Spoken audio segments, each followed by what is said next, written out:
Welcome back to Dateline New Haven on WNHH-FM. I'm Paul Bass, inviting you to look behind the headlines on the stories that make our community tick.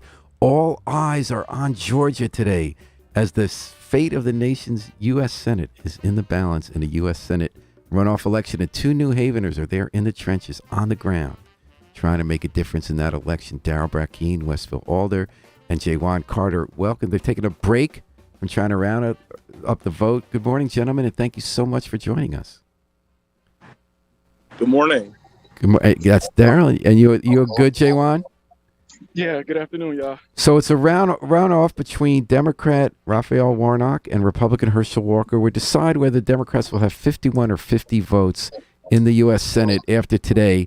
Tell me, gentlemen, how did you both end up in Georgia today, and why are you there? Why don't you go first, Daryl? Sure. Well, it's an interesting story. So I believe I spoke before that on your show that my family roots are here in Georgia. So there's been a lot of action within my family in terms of trying to turn out the vote and support. So my pathway was already set that I wanted to be here whenever this big runoff happened. Of course, also, for many that may not know, Senator Warnock is a fraternity brother as well. He's a part of the historic Alpha Phi Alpha Fraternity Incorporated.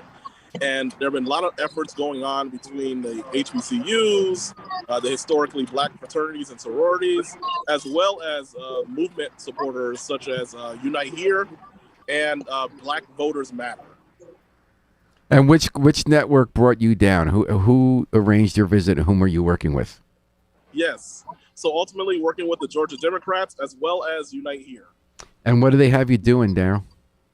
Oh, it's raw canvassing. We're just door knocking because that honestly is basically what's going to determine the outcome of the election. And you're working obviously for Warnock. You want the Democrats to win. Why is it important to you to help a Democrat win this race? Like, why does it matter to you, Daryl? Oh, to me? Yeah. Oh, well, first and foremost, there's a lot that's on the line in terms of the agenda of the United States of America's Senate and the Congress. Unfortunately, Democrats lost the House this past cycle, and having the 51st vote in the U.S. Senate is going to be absolutely vital to continuing the agenda of the Biden administration. Look, Senator Warnock really has done a lot of historic pieces of legislation, in particular, getting the cost of insulin down to $35. As you know, there's been a lot of talk about the corporate greed surrounding the cost of prescription medications and that sort. Senator Warnock has been on the front lines of really ensuring that our health care is first and foremost at the top of the agenda for the Democratic Party. And where are you now? I am actually at the Sunrise Baptist Church in Lawrenceville, Georgia. Right behind me is the actual polling place in Lawrenceville. So unlike New Haven, where we have hyper-local polling places, it's based on county system. So anyone that's in Gwinnett County would be coming to this particular location and maybe two others. Jawan Carter, where are you right now? You look like you might be in a car or in a building. Yes. Currently, I am in the field, knocking doors, and the district I'm in is in McDonough, Georgia. McDonough, Georgia? Correct. And so how did you come to Georgia, Jawan? What organization brought you down there? The New Haven Rising and Unite Here connection. And so what did they ask you to do? When did you arrive, and what work have you been doing? I arrived last Tuesday, not this Tuesday, but last week, and we're doing raw canvassing, right? The reality is both candidates actually have a pathway to victory, right? But the reality is what we want Warnock, right? Because the good work that matters. In addition to that, having that 51st seat means the Democrats can actually control the actual chairs and the committees. Mm-hmm. And that's very important when it comes down to benchmarks, who control the benchmark projects that could potentially be good jobs and potentially be union projects. And then, Jawan, tell me today specifically what you did, what raw canvassing meant. Like, what have you been doing since you got? Did you have a list of voters who are likely Democrats, and did you go to their house and ask if they're coming? Did you give them rides? What's your physical day been like? So physically, woke up around 4:45. We had to be at our site around 6:45. What site was And that? we had to meet up at one of the polling locations in Madonna. Hmm. And after that moment, we got our assignments and we began to do a lit drop because it was too early to knock on doors. And after Hmm. breakfast, we're now going out and actually having conversations with folks. So just before this interview here, I just spoke with someone who didn't receive the absentee ballot, and I called up my lead, and he's speaking with them now to make an arrangement to get that person to the polling location. It's that type of operation, right? So why do you call someone else because you're not from Georgia? So did you knock on a door and say, "Did you vote yet?" And they said, "I didn't get my absentee." Yeah, so that particular person needs an actual accommodation. I'm in a two-door car, and this particular person has a wheelchair. And that's why they need the absentee ballot. And my lead can actually take care of that while I continue to speak to folks. I have a By good your record lead with meaning, that. but your lead is someone who has a bigger vehicle to drive this person to the polls. Exactly, right? In the meantime, I actually have a good contact rate with getting folks to the polls, and they rather have me continue to do that according to the data. So you drive other people who don't have wheelchairs to the polls, That too. I'm able to do that as well. as But well when I as hit these what? doors, yeah, so when I hit these doors, I let folks know that the importance of this race is that if Walker's your guy, if Warnock. Warnock is your guy, right? If Warnock is your guy, you have to understand that the governor just won a race by 300,000, and that operation is on the ground for Walker. So every Hmm. vote matters. And if you could come out here, we could actually make sure that Warnock remains in his seat and good jobs and good policy continues to spread across Georgia and across the Hmm. country. So just so I got it straight, Jaywan, you knock on the door. Is it a list of likely Democratic voters? Like what kind of list do you get? These are all Democrats. Some of these folks have already voted in November, some did not. So that's why we have to actually, have a deeper conversation about what matters to them and how this election connects to what matters to them and how it could present their Mm. opportunities moving forward. And I'm sorry to be a little dense because I haven't worked on campaigns. You've worked on a lot of campaigns. When you knock on that door, these are people who have not yet made it to the polls for this election. Like you're aware they haven't made it yet. Not really, because this data is not live data. But in other words, these are This voters, data you said. happens to So you be- knock on their door, and your job is to have a conversation with them to make sure they go to the polls. And in some cases, you will actually drive them to the Exactly. polls. In other cases, you will send somebody else. Exactly. And does it hurt not coming from Georgia? Like, do they listen to someone from the north? Actually, yeah. It depends, right? There's some folks who are willing to have the conversation, and there's some folks who, just like back in home in New Haven, that vote is private. Mm-hmm. And let me ask you, Darryl Brackeen, you said you have family roots in Georgia. Tell me about that. Yeah, I mean, hundreds of years, honestly, goes back to the slave system here in the United States of America. So bulk of my family has been rooted here. Where in Georgia? At least 1700. So we're talking the southern part, Bacon County, all the way up to Atlanta area. They're all over the state. So when you go to the doors, do you come across as a northern interloper or do you come like a Georgian person? And that's an interesting question. Well, actually, I just look, hey, I'm Darryl Brackeen coming from New Haven, Connecticut. You do tell them you're from New Haven. Absolutely. And you know what's interesting? Actually, to your last question, Georgians realize the impact that they're having on the rest of the United States of America. And actually, that kind of gets back to the bigger reason why I'm here. We're all connected. And every vote counts. And yes, even in Georgia. It helps that, obviously I do have family here. Hey, look, I traveled all the way.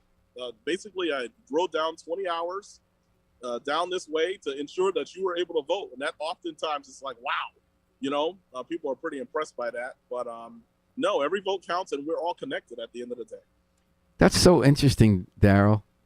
So you kind of got the best of both worlds. You got a story to tell about why you're part of something bigger, but do you tell them that you part of a family that's been in Georgia since 1700? Oh yeah. We get to talk about the Atlanta Falcons, and then we kind of go off. On occasion, I wear my fraternity shirt, and run into a few brothers and so on. So it's really kind of a homecoming in many respects. And let me ask you this: when did you arrive? Oh, maybe 9 days ago. Oh wow, you've been there 9 days. Yes. And what have you? And now both you and Jaywan, Is it the same thing you're doing today where you have a list of doors to knock on and you have face-to-face conversations with people? Well, I'll say early on it was a different conversation, and it was concerning early voting at that time. Mm. So we were just really getting folks to commit to nailing down a day and a time that they wanted to go to do early voting. Mm-hmm. They had about 6 days, 7 days or so of early voting. So to be quite honest, a lot of the people that we've engaged did participate in the early voting. Now, if I'm not mistaken, I've read that there's been a record level of early voting in Georgia and a low rate of mail-in voting. What does that mean? Well, my understanding is that, just speaking to folks on the doors, that they want to make sure their vote counts, to be quite honest. They just, a lot of mistrust in the system overall. But the one thing they've gotten used to for the last few years is that they need to stand in line and ensure that they actually vote. How long do people stand in line? It varies. So this polling place that I'm at here is actually quite clear. So they can be in within 10 to 15 minutes. But I've been at other polling places, in particular early voting time, where I remember the story of a 75-year-old woman. She actually brought her chair, her umbrella, sat in the line for about 3 hours. In this election? Correct. The early voting. Yep. And did you meet her? Or? Oh, yeah. Yep, we met her on the doors, and we kind of followed her story. So she told you about doing that in November? We didn't. Well, we knew that she voted in November, but she was very concerned about this present runoff election, and she wanted to make sure that her vote got in no matter what. So I just want to make sure I got straight. So you were on the doors. You met a 75-year-old woman who in November had to wait 3 hours. No, this early voting session right now. So you followed her to the polls? Like you talked to her after she was at the polls? Correct. Yep. She wanted us to follow up. It was a great connection we had there. Just wanted to make sure that she was okay. And you're listening to WNHH at 103.5 FM, broadcast live from New Haven, Connecticut at 103.5, Dateline, New Haven. A few more questions for Jaywan Carter and Darrell Brick Jr., because we have to let you get back to make some history. Jaywan, tell me about the interaction you'll never forget on one of the doors. Well, I'm going to put it like this. Folks actually understand what's really on the line. What mattered to me was there was an elderly woman who actually had an issue with her vehicle at the time. What do you mean issue with her vehicle? Her car was broken? Yeah, there was some type of issue going on. There was a miscommunication with her family, and this was regarding early voting last week. So at that moment, I call up my lead, and I let him know, like, hey, she's real serious. How long is it going to take you to get here? Because she was kind of surprised that we're willing to do this. And he arrived within 15 minutes. And at that moment, the line was not long at all. She got back within probably 30 minutes or so, because I was like a few doors down from her house when she returned. And it was a smooth process, right? But the fact of the matter is, people here, there are people that are really engaged and they understand what's at stake, right? Like, we're talking good jobs, quality policy, and making change for the future for their kids. Mm-hmm. And how about you, Darrell? What's an interaction? You told me about the 75-year-old woman. Any other? Oh, yeah, there's a ton. But one in particular sticks out to me was, so you can go from a suburban neighborhood to an urban neighborhood to like a rural neighborhood in a matter of minutes. So my particular story is actually based in a rural setting where a family of about 8, they were unable to have access to public transportation or just transportation to get to the polls at all. They were clearly not in the best of living conditions, but they were just so ecstatic that somebody actually came to their door, and we were able to kind of secure them rides to the polls today. We were so proud to see them set up and follow through with that. Had they voted in the past? They had, yes. They were very serious about voting. But they had no way to get there. Where did they live? Oh, this was Duluth, I believe. Yes, this was Duluth. And that you say, so it was a rural area. They had no way to get to the polls. You had met them before Election Day, and you arranged for them to get a ride. Correct. How many? Be voting today. How many voters? There's 7. Oh, they had 7 voters in the household? Correct. 7 adults? Correct. Well, ranging from young adults to elderly. Wow, and they got 7. You got 7 votes for them. Hey, look, and they called. We were so happy to hear them arrange the ride today. So we're hoping to expect to see them today at some point. All right. So that's and do you know that they're going to vote Democrat? We have our ways of knowing. Because, the one time I ever did, because I'm a journalist, but once in 1984, I volunteered for Democrats to drive people to the polls against Ronald Reagan. And all day they sent me to one elderly person. I drove him to the polls. And afterwards, I asked who he voted for, and he said Reagan. What about you? Do you guys have any experience like that? Are you pretty confident you're getting out the vote for Warnock? I have to say our lists have been dynamic in terms of, look, people know what's on the line. And also, I have to say this because this has been a reoccurring thing. People are insulted to know that the Republican Party would put up a candidate of that kind of person and insult the intelligence of Black people. Okay, that's been something that's been coming up on the doors constantly. And I feel like that's also driving out the vote. That just because an individual is a person of color, football player, does not mean that we're an uneducated voter and a voter that's not informed about our candidates. So a lot of people have been insulted, to be quite honest. So tell me where you guys are going to be tonight and when you're coming back home to New Haven. Jaywan, you go first. I'll be back home to New Haven Friday morning. And what work do you have to do after? Are you hanging after this, or do you have work to do after this? I'll probably try to get a bit of rest, but there's plenty of work back home that still has to be done. How about you, Daryl? When do you come back to the family and home? Yep, we'll be back in a few more days because, like I said, we have to still make our rounds down here to catch up with our family and friends. So, in other words, the work is done after the polls close tonight. That's right. That's right. So, Daryl Brackeen Jr., Jaywan Carter, New Haven proud in Georgia today, helping get out the vote to determine what's going to happen in the U.S. Senate for the next 2 years in the special election for the U.S. Senate. Gentlemen, thank you for joining us. Good work. Good luck back on the trail. Do you want any parting words from either of you, Jaywan, Daryl? All right. But wait, there's still time. If you have any connections in the state of Georgia, please go to the Georgia Democratic Party website. There's a way to connect and phone bank even right now. So if you're looking for a way to support, donate to the Warnock campaign directly and sign up for a phone banking platform on the Georgia Democrats website. And we're not going to get more text messages after tomorrow, right? Because my phone. No, we hope not. Daryl Brackeen, Jaywan Carter, thanks for making New Haven proud. Thanks for joining us on Dateline New Haven.